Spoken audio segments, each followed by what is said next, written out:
ಓಂ ಸದ್ಗುರುನಾಥ ಶರಣಂ ಜಯ ಜಯ. ಓಂ ಸಚ್ಚಿದಾನಂದ ಶರಣಂ ಜಯ ಜಯ. ಎಲ್ಲರಿಗೂ ನನ್ನ ನಮಸ್ಕಾರಗಳು.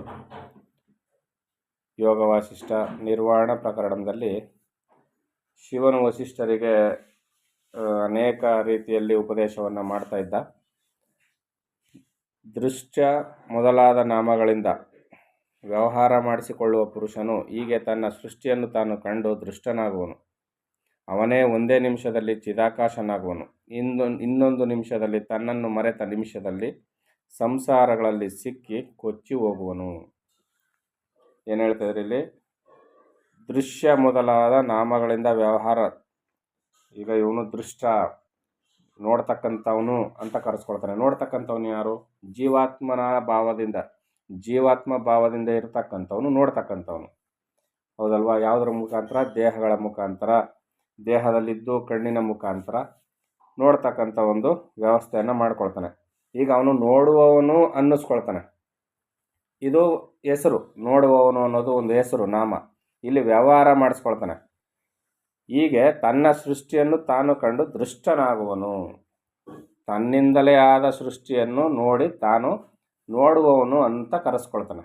ಯಾರು? ಪರಮಾತ್ಮನ ಪ್ರತಿಬಿಂಬವಾದ ಜೀವಾತ್ಮನು ಜೀವಾತ್ಮ ಭಾವದಿಂದ, ಅಹಂಭಾವದಿಂದ ಹೊಂದಿದವನಾಗಿ ತಾನು ಜಗತ್ತನ್ನು ನೋಡುವವನು ಅಂತ ಕರೆಸ್ಕೊಳ್ತಾನೆ. ಆದರೆ ಈ ಜಗತ್ತನ್ನುವುದು ಯಾರಿಂದ ಆಯಿತು? ಇವನಿಂದಲೇ ಆಯಿತು.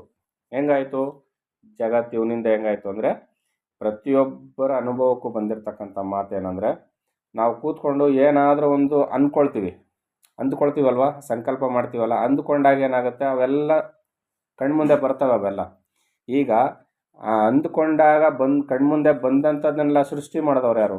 ನಾವೇ ಮಾಡಿದ್ದು.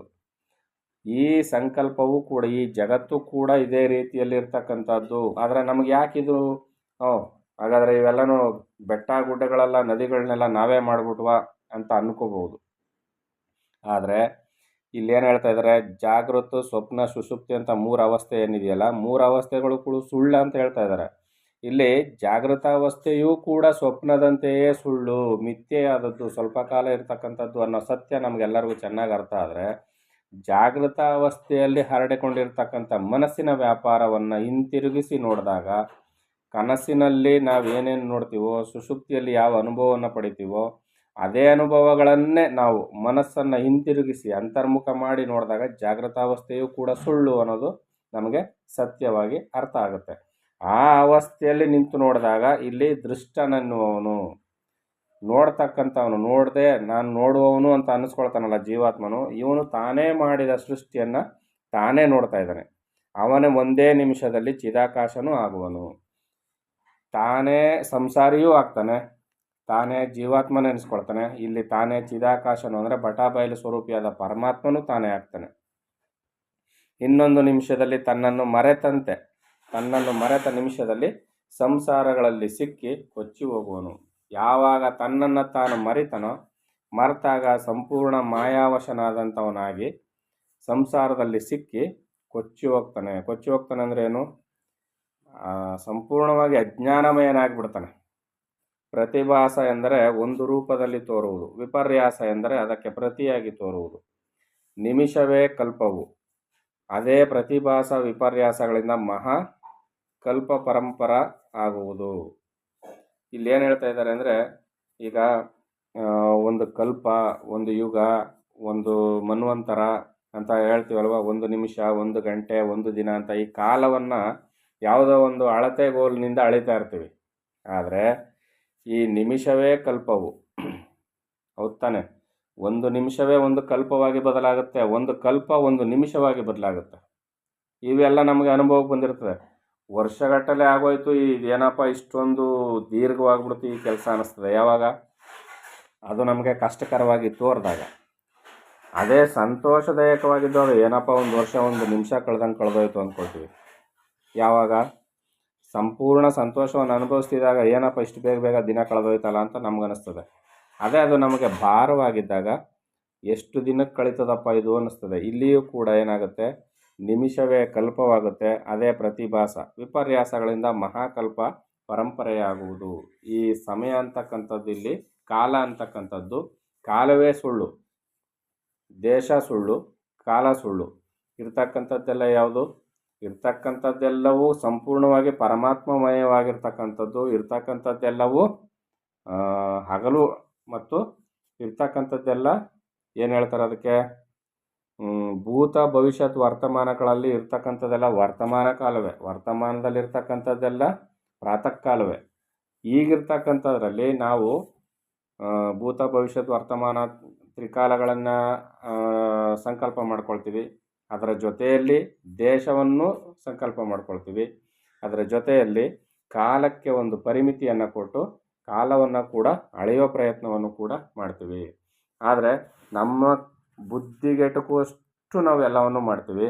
ಆದರೆ ಬುದ್ಧಿಶಕ್ತಿಯನ್ನು ಮೀರಿ ಈ ಜಗದ್ ವ್ಯಾಪಾರ ನಡೀತಾ ಇದೆ. ಅಲ್ಲಿವರೆಗೂ ನಾವು ಹೋಗಿ ಲೆಕ್ಕವನ್ನು ಹಾಕ್ಲಿಕ್ಕೆ ಆಗುತ್ತಾ? ಇವತ್ತುವರೆಗೂ ಯಾರಿಂದಲೂ ಸಾಧ್ಯ ಆಗಿಲ್ಲ.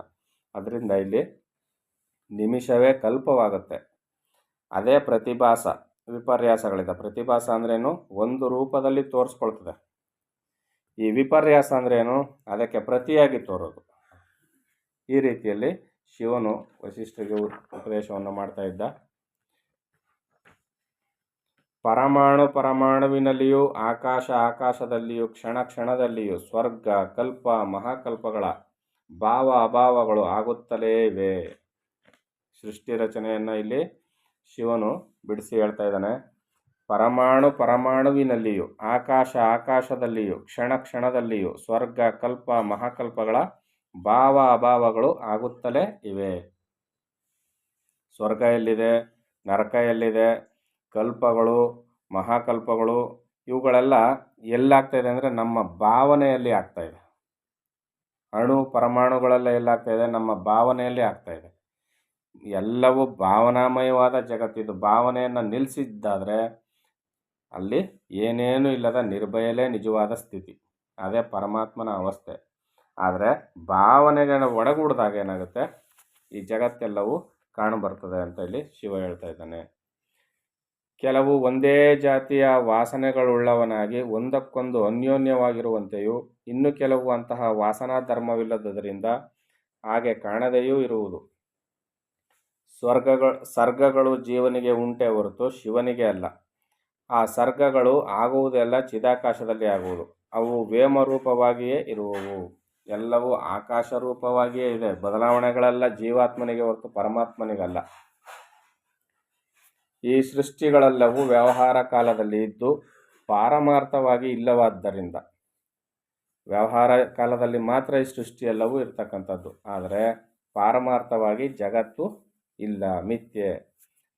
ಅಸತ್ ರೂಪಗಳು ಸ್ವಪ್ನದಲ್ಲಿ ಕಂಡ ಬೆಟ್ಟದಂತೆ ತಮ್ಮಷ್ಟಕ್ಕೆ ತಾವೇ ಲೀನವಾಗಿ ಹೋಗುವು. ಜಾಗೃತಾವಸ್ಥೆಯಲ್ಲಿ ಕಾಣ್ತಕ್ಕಂಥ ಈ ಜಗತ್ತು ಸ್ವಪ್ನದಲ್ಲಿ ಕಂಡಂತಹ ಬೆಟ್ಟ ಎಚ್ಚರವಾದಾಗ ಏನಾಯಿತು?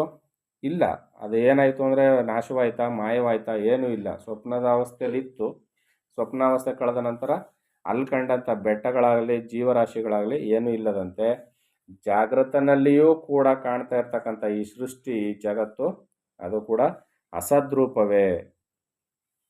ಆದ್ದರಿಂದ ಇಂತಹ ಸೃಷ್ಟಿಗಳು ಯಾವ ದೇಶವನ್ನೂ ಹಿಡಿಯಲಿಲ್ಲ, ಯಾವ ಕಾಲವನ್ನೂ ಹಿಡಿಯಲಿಲ್ಲ. ಅವುಗಳಲ್ಲಿ ಯಾರ ಕರ್ತೃತ್ವವೂ ಇಲ್ಲ. ಈ ಸೃಷ್ಟಿಯನ್ನು ಮಾಡಿದವರು ಯಾರು? ಈ ದೇಶವನ್ನು ಮಾಡಿದವರು ಯಾರು? ಈ ಬೆಟ್ಟ ಗುಡ್ಡಗಳನ್ನ ಮಾಡಿದವರು ಯಾರು? ಇದಕ್ಕೆ ಒಡೆಯ ಯಾರು ಅಂತ ಕೇಳಿದ್ರೆ ಇಲ್ಲಿ ಏನು ಹೇಳ್ತಾ ಇದ್ದಾರೆ? ಇಂತಹ ಸೃಷ್ಟಿಗಳು ಯಾವ ದೇಶವನ್ನು ಹಿಡಿಯಲಿಲ್ಲ, ಯಾವ ಕಾಲವನ್ನು ಹಿಡಿಯಲಿಲ್ಲ. ಅವುಗಳಲ್ಲಿ ಯಾರ ಕರ್ತೃತ್ವವೂ ಇಲ್ಲ. ಯಾರೂ ಮಾಡಿದವರಲ್ಲ. ಯಾಕೆ? ಇವೆಲ್ಲ ಸ್ವಪ್ನದಲ್ಲಿ ಕಂಡಂತೆ, ಸ್ವಪ್ನದಲ್ಲಿ ಮರೆಯಾದಂತೆ ಜಾಗೃತನಲ್ಲಿ ಕಾಣ್ತಕ್ಕಂಥ ಇವೆಲ್ಲವೂ ಸಂಕಲ್ಪ ಭಾವದಿಂದ ಉದಿಸಿವೆ, ಸಂಕಲ್ಪ ಭಾವದಲ್ಲಿಯೇ ಇಲ್ಲವಾಗ್ತವೆ. ಅಂದರೆ ಸೃಷ್ಟಿ ಸ್ಥಿತಿ ಪ್ರಳಯ ಅಂತಕ್ಕಂಥದ್ದು ಸುಳ್ಳೇ ಸುಳ್ಳು ಅಂದ್ಬಿಟ್ರು. ಇಲ್ಲಿ ಏನೂ ಇಲ್ಲ. ಭಾವನೆಯಿಂದ ಉದಿಸಿದವೆ, ಭಾವನೆ ನಿಂತೋಯ್ತು ಅಂದರೆ ಇವು ಇಲ್ಲವಾಗ್ತವೆ ಅಷ್ಟೇ. ಸ್ವಪ್ನದಲ್ಲಿ ಹೇಗೋ ಜಾಗೃತನಲ್ಲೂ ಅಷ್ಟೇ ಅವಸ್ಥೆ ಅಂತ ಇಲ್ಲಿ ಹೇಳ್ತಾ ಇದ್ದಾರೆ. ಈ ಸೃಷ್ಟಿಗಳು ಯಾವುವು ಸತ್ಸ್ವರೂಪಗಳು ಅಲ್ಲ. ಅವುಗಳಿಗೆ ಪ್ರತ್ಯೇಕವಾದ ಸ್ವರೂಪ ಹೊಂದಿದೆ ಎಂದು ಕಲ್ಪಿಸುವುದು ಸಾಧ್ಯವಿಲ್ಲ. ಈ ಸೃಷ್ಟಿಗಳು ಯಾವುವು ಸತ್ವರೂಪಗಳು ಅಲ್ಲ.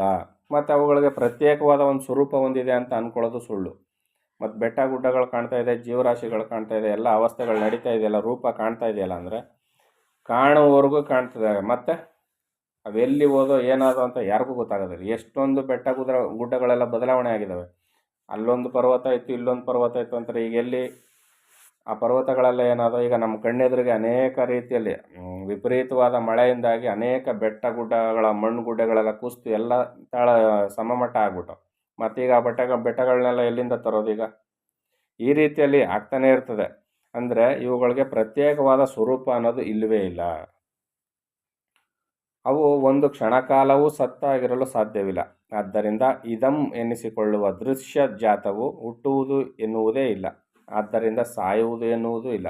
ಇದು ಹುಟ್ಟಿತು ಅಂತಲೂ ಹೇಳೋಕ್ಕಾಗೋದಿಲ್ಲ, ಸಾಯಿತು ಅಂತಲೂ ಹೇಳೋಕ್ಕಾಗೋದಿಲ್ಲ. ಸ್ವಪ್ನದಲ್ಲಿ ಬಂದಂಥ ಮನುಷ್ಯ ಹುಟ್ಟಿದ, ಅವನು ಇಂಥ ಡೇಟಲ್ಲಿ ಹುಟ್ಟಿದ ಅಂತ ಹೇಳೋಕ್ಕಾಗುತ್ತಾ? ಕನಸಿನಲ್ಲಿ ಕಂಡೊಬ್ಬ ಮನುಷ್ಯನನ್ನು ಇಲ್ಲ. ಎಚ್ಚರವಾದ ತಕ್ಷಣ ಅವನು ಸತ್ತೋದ, ಇಂಥ ಡೇಟಲ್ಲಿ ಸತ್ತೋದ ಅಂತ ಹೇಳೋಕ್ಕಾಗುತ್ತಾ? ಇಲ್ಲ. ಯಾಕೆ? ಸ್ವಪ್ನದಲ್ಲಿ ಬಂದ ಕಲ್ಪನಾಮಯವಾದ ಮನುಷ್ಯ ಸ್ವಪ್ನದಲ್ಲಿಯೇ ಹೊರಟು ಹೋದ. ಈ ಜಾಗೃತಾವಸ್ಥೆಯಲ್ಲೂ ಕೂಡ ಇದೇ ಅವಸ್ಥೆ. ಸೃಷ್ಟಿಯಲ್ಲಿ ಜಗತ್ತು ಮತ್ತು ಜೀವಾತ್ಮರ ಅವಸ್ಥೆಗಳು ಕೂಡ ಇದೆ. ಇವು ಹುಟ್ಟಿದ್ದೂ ಇಲ್ಲ, ಸಾಯುವುದೂ ಇಲ್ಲ. ಭಾವನಾತ್ಮಕವಾಗಿ ಸಂಕಲ್ಪಮಯವಾಗಿ ಅಸದ್ರೂಪವಾಗಿರ್ತಕ್ಕಂಥವು ಅಂತೇಳಿ ಶಿವ ಹೇಳ್ತಾ ಇದ್ದಾನೆ. ಇನ್ನು ಯಾವ ವಿಚಾರವನ್ನು ತಿಳಿಸ್ತಾನೆ ಅಂತ ಮುಂದಿನ ಆಡಿಯೋದಲ್ಲಿ ನೋಡೋಣ. ಎಲ್ಲರಿಗೂ ಒಳ್ಳೆಯದಾಗಲಿ. ಓಂ ಸದ್ಗುರುನಾಥ ಶರಣಂ ಜಯ ಜಯ. ಓಂ ಸಚ್ಚಿದಾನಂದ ಶರಣಂ ಜಯ ಜಯ. ಹರಿ ಓಂ ತತ್ಸತ್. ಹರಿ ಓಂ ತತ್ಸತ್. ಹರಿ ಓಂ ತತ್ಸತ್.